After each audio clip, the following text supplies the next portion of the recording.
Te paso el dato. ¿Sabías que el desierto del Sáhara, ubicado en el norte de África, es el desierto cálido más grande del mundo y también uno de los lugares más secos? Sin embargo, a pesar de ser conocido por su aridez, no siempre fue así.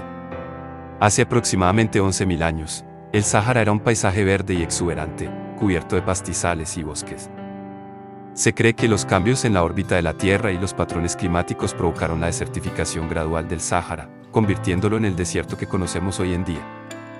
Este cambio radical en el paisaje es un recordatorio fascinante de cómo el clima y el medio ambiente pueden transformarse a lo largo de los siglos.